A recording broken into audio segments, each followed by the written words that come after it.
Hello there, my name is Sarah Jeffords, and today I'm going to be sharing with you the story of how Jesus Christ came into my life and changed my life forever.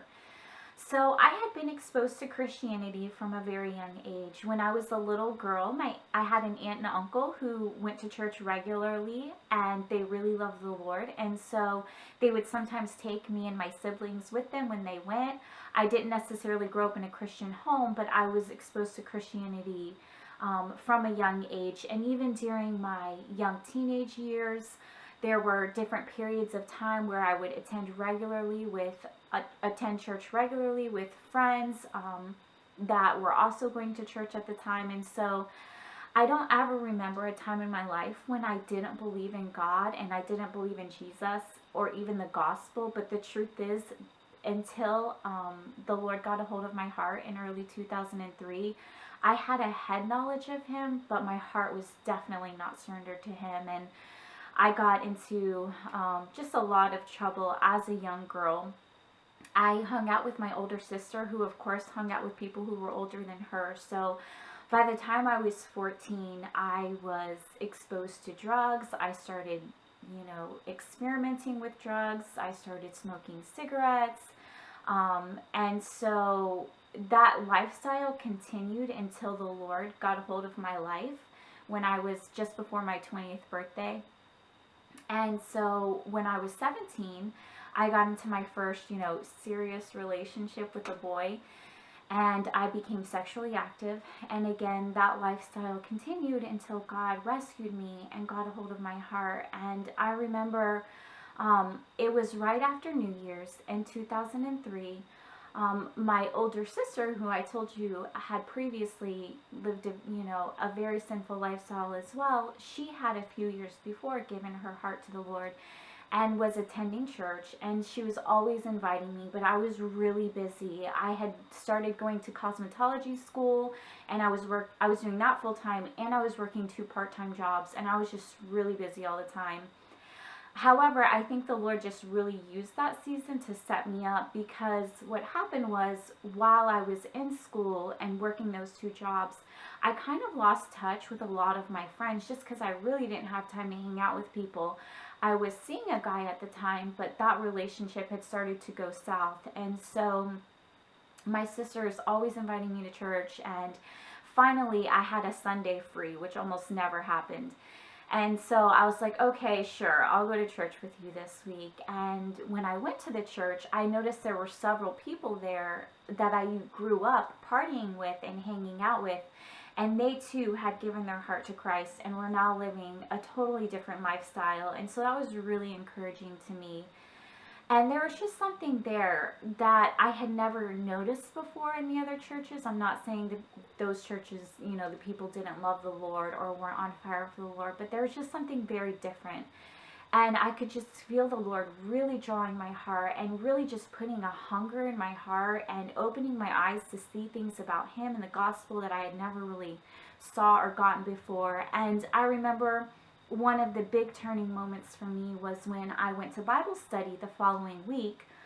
Again, because I just had this hunger in my heart. And so I cleared my schedule and I went to Bible study, and I remember the pastor's wife was talking at one point during the Bible study, and she was talking about serving the Lord and what it means to serve the Lord. And I had never heard anyone kind of like put it like that, like the more relational aspect of what it means to follow Christ and serve Him. And my heart was just so hungry. And I remember after the Bible study, I pulled her aside and I was like, what did you mean when you were talking about serving the Lord? Like, what does that look like? And so she just sat down with me and she explained some things to me. And she had set me up to be discipled with another woman at the time. And so I began to just come to church regularly and be discipled. And I was just so hungry for the Lord. And I remember in those first 2 weeks, God did so many amazing things. There's just so much grace that I can't even explain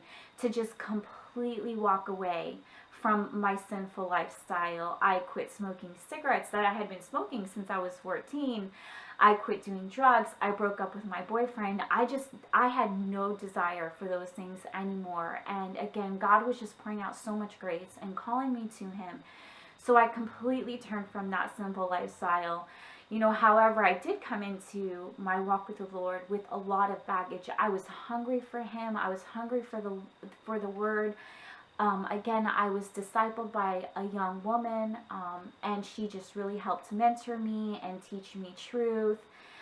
But of course, there was still a lot of baggage, and I feel like the sanctification process took a lot longer for me because of my sinful lifestyle and just so many things that, even though I had completely turned from the sin, there were still, effects from those sins that took me a long time to really overcome and to really work through as a Christian. And thankfully, I had a lot of people in the church that I go to who loved me and were there for me and were so patient with me, because I would blow it over and over, and I would make really poor decisions, and I would just do things that were not what a mature Christian would do. And so thankfully they were really gracious with me, and I have a lot of good friends, a lot of women in the church that really helped mentor me and be a mother to me and be a friend to me.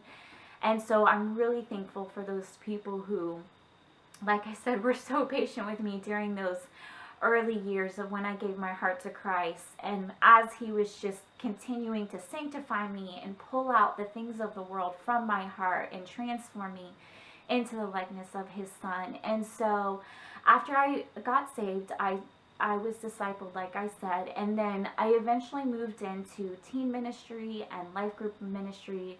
I no longer do teen ministry, but I am a life group leader, so I help lead a Bible study with my husband. Well, he leads the Bible study. I really just minister to the women and serve and help people. And it's just been so amazing to just look back and see what God has done in my life. The truth is, I don't even recognize that girl before Christ.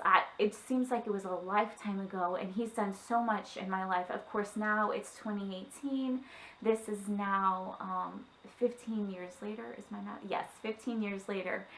And I'm just so excited for what God has done in my life. And one of the coolest things that the Lord has been showing me over the last year or two is just how important the gospel is, not just for my initial salvation, my initial forgiveness of sins, but how important and vital the gospel is for me as a believer every single day.